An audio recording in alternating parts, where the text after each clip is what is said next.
Yo, what's up guys, Boss here, and I'm back from the YouTube video, and this time we're going to be playing some top ladder using 2.9 giant cycles. So if you guys remember a few seasons ago, this was one of my favorite decks to use. It was really strong in the meta, and then of course Magic Archer did end up getting a pretty big nerf. Its range was nerfed by a whole tile, but they decided to add the range back this season and nerf the HP by 10%, so it's quite interesting. I think Magic Archer is definitely a lot stronger, but it is going to have a few interactions different. Mega Knight will now be able to deploy on it or jump, and it will end up taking out the Magic Archer, whereas before it would survive with a sliver of HP. Earthquake Log will now kill it. Poison takes one less tick to kill it. So you can see a lot of different interactions, and I don't know all of them. There's probably a lot more. And Mini P.E.K.K.A. is going to have a little bit of a shorter range. It'll still be able to stop a Hog Rider completely from getting hit on your tower if you play it fast enough. A lot of people were saying it wouldn't, but turns out it does, because I did that actually a few games ago. And I think it's just going to, in some circumstances, not get a hit on the other person's tower, whereas it would have before because of the range being shorter. But besides that, I think it's still a really strong card. It does a lot of things that a lot of other cards can't, such as Prince, Lumberjack, and I still think it's the best card for taking out tanks. It's a 4 elixir card. Just makes your cycle much cleaner than like having a Prince in the deck, and it just one-shots so many things like Musketeer, Magic Archer, Ewiz, Wizard 2, I think. So it just does a great job at doing that type of thing. So we're about top 1,100. Let's go ahead and search for the first game. And you always want to be making the first move with this deck. So we have the option of going for Zap or Bats. I think we should split Bats first play. Usually like doing that or splitting Skeletons. Those are probably the best starting plays for this deck, but you can also zap their tower, log their tower, miner the tower. So you're always going to be able to make the first move no matter what with this deck. It's going to have a Princess and a Goblin Gang. So if this is log bait, we have a pretty good matchup here. We're going to go Mini P.E.K.K.A. This might bait out a Rocket, and if it does, it's not even bad, because that's a 6-for-4 trade. It's going to go for Bats, though, so not too sure what this is yet. It could still be like a log bait deck, but it's looking like it's going to be a slightly different variant than like the original log bait. We're going to go Skeletons to stop this Dark Prince from charging, and I hope it doesn't splash. Okay, it did, but it's only one hit. He's going to go for a barrel. We're just going to log. So yeah, very interesting. It's a bit of a different log bait variant, because he's going to have Dark Prince and what else was ooh, Magic Archer coming in clutch, killing the Princess. That was really nice. So we kind of both trade off there. I kill his Princess, but my Magic Archer ends up going down, so we're kind of resetting here. He's gonna have Dark Prince in cycle. Don't think he's back to a barrel yet, but we're gonna cycle Skeletons. We'll go Magic Archer in the back, and we'll see if he wants to spell this Magic Archer. Kind of curious to see. He's going to go Musketeer. We want to get a Giant down before the Dark Prince charges. And then we're probably just going to... do we miner the Musketeer or the Princess? I think we miner the Princess. Nice, he doesn't catch it. He's forced to protect the Musketeer. We're going to go ahead and play Bats. Magic Archer's just out of range of clipping the tower and the Musketeer, which is unfortunate, but we still end up taking out the Musketeer, which is good. Goes for Dark Prince, and we're getting some really nice trades right now. I feel like we're eventually going to end up overwhelming him, because our Magic Archer is just getting so much value, which is really nice. I'm actually going to go ahead and log this Princess, because we have a bunch of troops coming in here, like the Mini P.E.K.K.A. And the Magic Archer, so he's not going to be able to apply pressure with a Goblin Barrel right away, and by the time he does, we already have a log back in cycle, so we should be fine. But it definitely is taking me a longer time than I thought to be able to break through his defense here.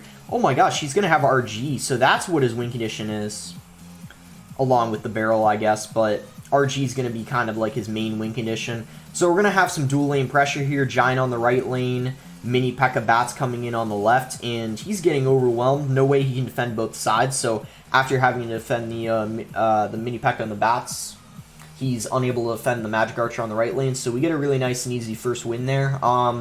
I'd say that's definitely a good matchup for me. Really, any kind of log bait deck, this deck does super well against. Just because your Magic Archer is going to be getting so much value, and your cycle's really fast. You're always going to be able to have Zap and Log in rotation for whatever you need, whether it's the Goblin Barrel or Princess. So this guy's going to have Battle Ram. We'll see if he's going to have Bridge Spam or if he's going to have P.E.K.K.A. I guess P.E.K.K.A. is kind of Bridge Spam, so yeah, I guess we'll see if this is P.E.K.K.A. Bridge Spam. Snowball's out of cycle. We're free to use our bats here. And actually, because he used a Snowball, where I'm going to go ahead and be applying some pressure because I'm kind of curious to see if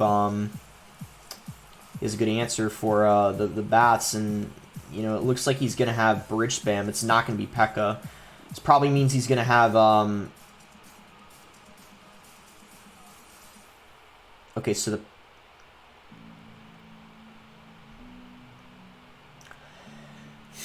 Okay, this is a little bad because, yeah, his Battle Ram's back in rotation. I don't have a mini P.E.K.K.A. in cycle.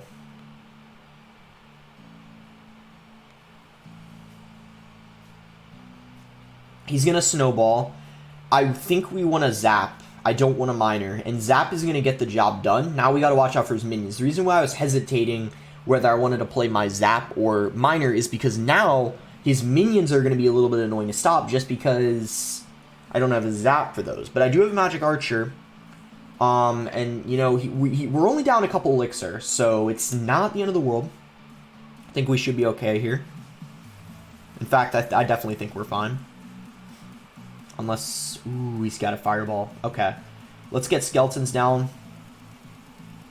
Oh my goodness, that was not a good play on his end. That's a bit of a mistake. That's a super aggressive aggressive push on his end. Can we get rid of those minions? We do. Let's get Skeletons down in time. How does he defend this? He goes Ice Golem the Kite, but the Giant's still going to get damage on his tower. Mini P.E.K.K.A. is applying pressure in the opposite lane. Things are looking really good for us here. Mini P.E.K.K.A. is actually going to get a connection on top of this tower.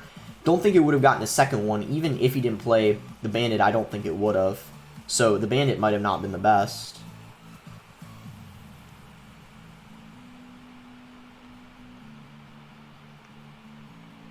And we stopped that relatively easy. I mean, he gets a little bit of damage on our tower, but we're getting some on his, so we kind of both trade off there, which is nice. So we want to try to... We're going to let that Bandit connect. Prince isn't going to, though, which is good. He isn't going to be able to catch the Miner. Miner's going to pick up another couple shots. So as long as we're just playing smart defense here, we should be able to take this one because we just need probably a Miner to get one connection, and then we can cycle... Log and Zap should still be enough because Log does 123, and yeah, easily enough. So that's going to be GG. Another nice win there, and he had Fireball for a Magic Archer too, but our cycle was faster, so we were still able to get value out of it. We didn't even need to go for aggressive Magic Archers. I actually feel like that's the type of matchup where if you're going in for aggressive Magic Archers, it can cost you the game, because when you're versus any kind of like Bridge Spam deck, you can't put yourself at an Elixir disadvantage, especially an Elixir disadvantage of like 4 or so, or else, yeah, it really puts you in a rough spot. So I think overall that went pretty well. I think throughout the match I might have been down Elixir, you know, maybe 2 Elixir, but not much more than that. So I was always in a comfortable spot defending. So we're top 700 now. Let's go ahead and open this up and then search for the next game. We're getting close to tier 20. Then we can get that that emote. Alright, here we go. This is for 6,100 if we win this game. We're going versus Bag. Wow. Bag. Bag, you guys probably know Bag. He's a really good player. He's gotten a lot of good finishes. He's going to go for a Miner. We're just going to go for a Miner on his tower. He's going to go for Skeletons. So, Skeletons, Miner. This could be like Loon Cycle. This could also be a mirror matchup. And yeah, this could actually definitely be a... oh, looks like he's going to be using Wall Breakers. So probably Wall Breakers Bomb Tower with Magic Archer would be my guess of what this is. I think he's got a Valk as well, most likely. So he's going to go Magic Archer, but mine's actually going to win the interaction because I'm going to Zap. And he actually surprisingly goes for arrows to finish that off. So that's going to put us up a couple of elixir. We're going to go giant in the back. And we have our magic archer if he wants to apply some pressure opposite lane. But looks like he's just going to cycle a Valk. So the question is if... Okay, now we're definitely doing this to try to get rid of this bomb tower as soon as we possibly can. We're going to go zap the bats. And I really hope we can actually take out this bomb tower and get our giant to the tower. So we take it out. Giant does get, I think, 2 hits on it, 1 hit on his tower. Magic Archer will die to log here, so I'm curious to see if he, So yeah, wall breakers just get countered by skeletons. Magic Archer goes down to log. That wouldn't have happened if the Magic Archer had 10% HP, so that's another interaction that's different. Like, log is going to kill it a lot more times where it didn't before. Magic Archer should be able to clean up these bats nicely without them getting too much damage on our tower. And that is going to be a 4 for 5 trade, meaning we're up 1 elixir after that with the Magic Archer on the board. So that's actually really solid for us. I'm kind of curious here if he goes for a Valk on this, because if he does, that's going to be a huge kind of... I was going to say negative trade, but looks like he doesn't. He just goes Magic Archer. If he goes Wall Breakers in front, we obviously just zap, but looks like he goes Valk. We're just going to do that. And, ooh, they both connect. That's not good. But we might be able to get a double giant going here.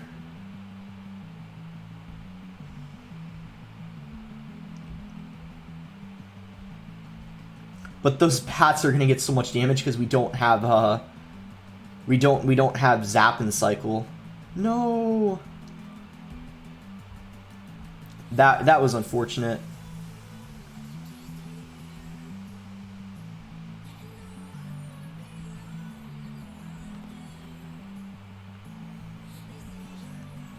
Oh, and that was, guys, supposed to be a log, not a miner. My finger kind of slipped. So that was a bit of a... kind of a misclick on my end. But I don't think it mattered too much anyways. I think we were still pretty much losing this game. So that's going to be GG. Bag played this pretty well. I didn't... I made a couple small mistakes. Obviously, the log was not supposed to... I didn't mean to play a miner. I meant to play a log. And also, even though we got the 2 giants going because he didn't have the bomb tower, maybe it wasn't the best giant because I didn't have a great answer to his bats, and the bats just kind of killed everything. So that kind of sucked. But yeah, that was a real bag, I think.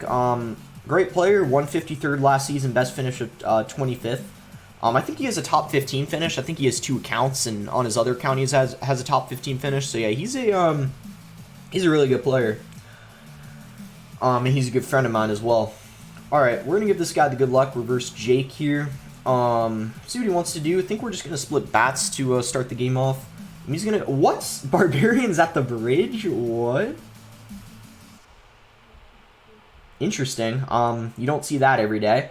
I mean, they might pick up a little bit of damage here, like 1 hit or something, but overall, not really understanding why he would start the game off like that. He's going to have Goblin Gang and Barbarians, so we're just going to go ahead and giant in the back. Hopefully he doesn't have a miner that he pairs that up with. Looks like he doesn't, and we're going to be up a couple of elixir. So, definitely good giant. He's going to have a Lava Hound, so is he going to have a Minion Horde? Because so far it's looking like he has kind of like a Lava Hound bait deck, so curious to see if he's going to have like a... Inferno Drag, Minion Horde. Looks like he does have Inferno Drag, so good skeletons on my end. That was a great call, because I was kind of expecting him to do something like that. Let's try to get a Zap down to reset the Inferno Drag.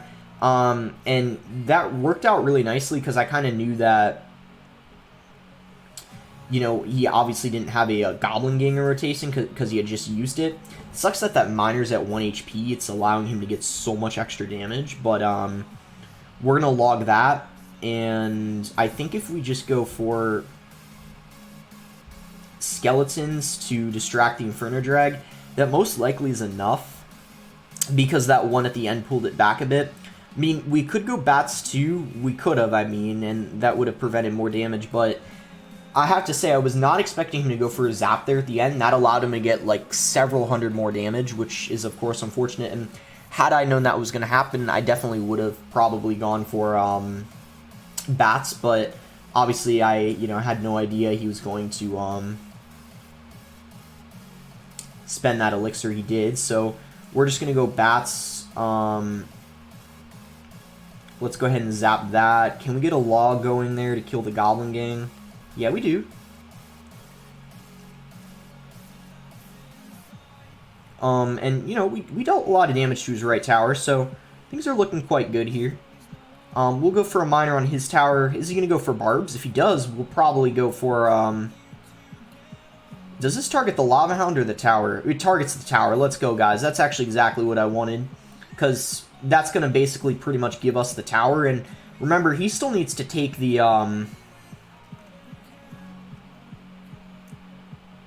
He still needs to take that that left tower. He can't forget about that. So basically, that was the right call there, getting rid of his tower, because I was worried we were going to lose this one. But the thing is he cannot take this tower and also take the left one. He simply does not have the time. So that's going to do it. Barbs, you know, miner might take it on the left, doesn't even take it. So he's just out of time there. He was put in a really rough spot because he wasn't able to finish off that left one, and he was kind of forced to take both my towers at that point, since I went Magic Archer in the pocket and ended up dealing enough to his tower. So once again, we are one game away from 6100, top 700 again. Search for the next game.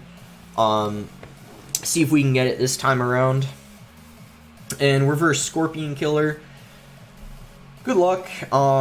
See what our starting hand is. We are going to have a miner this time. Let's go throw a miner down. We don't want to support it with bats yet. Too aggressive till we know what he's using. And it's going to have Ice Golem and Ice Spirit. 2.6, 2.9 probably.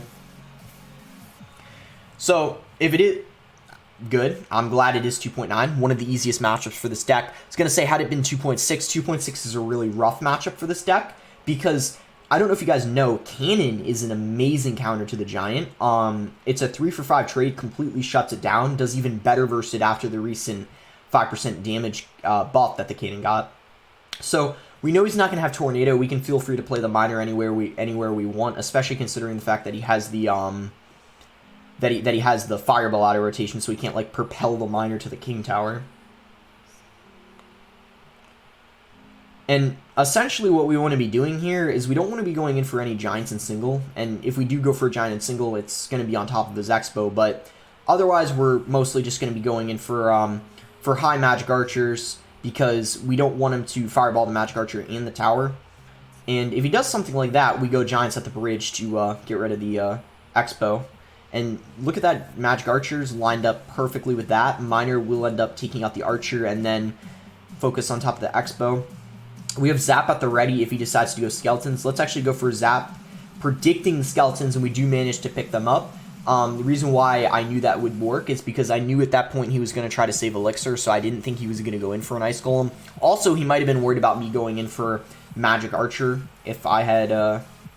So that he just went for 8 Elixir there. Ice Golem plus Expo is going to be 8 Elixir. He's going to only have about 4 right now after gaining a couple. So curious to see what he wants to do here. He's probably, yeah, Tesla.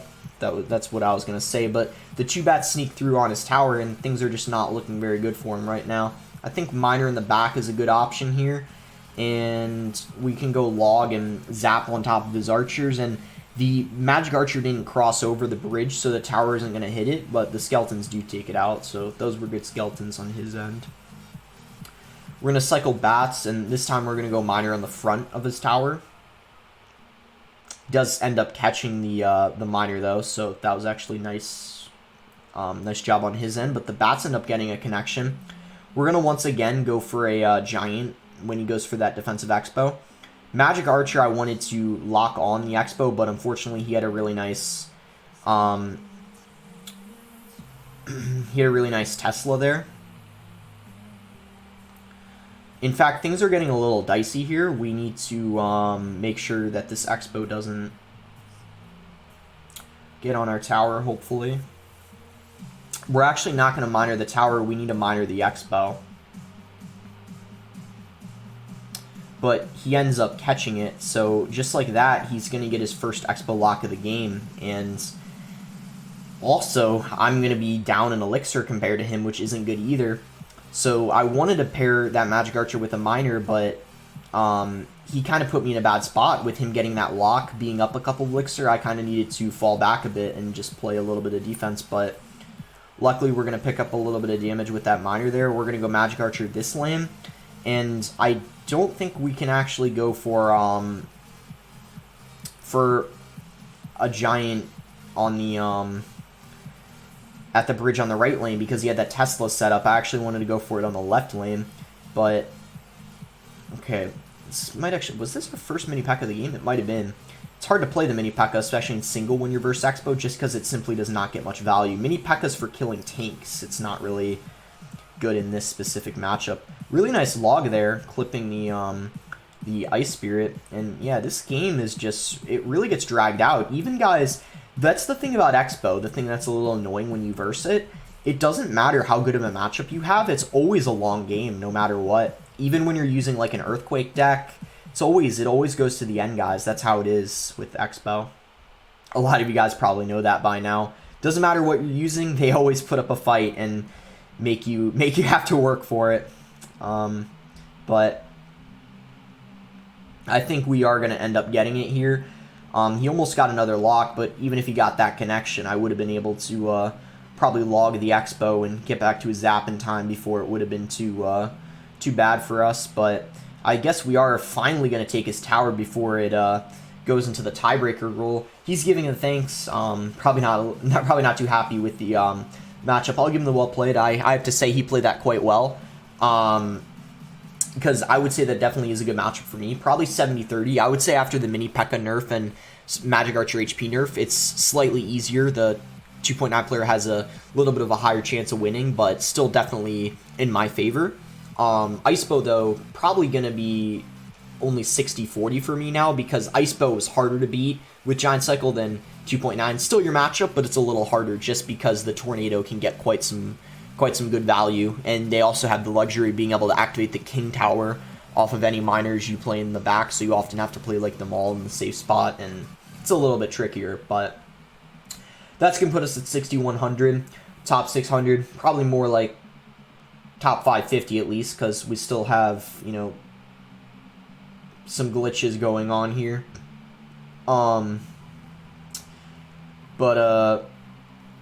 Yeah. That's going to be it. I hope you guys enjoyed the video. I really do think this is going to be viable this season from testing it out now.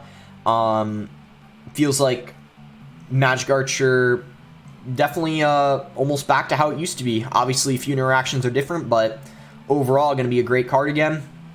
And yeah, let me know what you guys want me to test next video. Make sure to like the video if you guys enjoyed it. Subscribe if you're not subscribed already. Let me know if you guys want me to use this lava deck. Lava is one of my best decks. I think Lava's pretty easy to use in general, but I feel like I'm pretty good with it. So I might want to do a lava video tomorrow, with Lava Goblin Cage. It's basically the Lava Goblin deck that was good last season, but just with Goblin Cage instead of the, Goblin Hut, and then that's basically it. But, let me know, and yeah, thanks again, until next time, guys.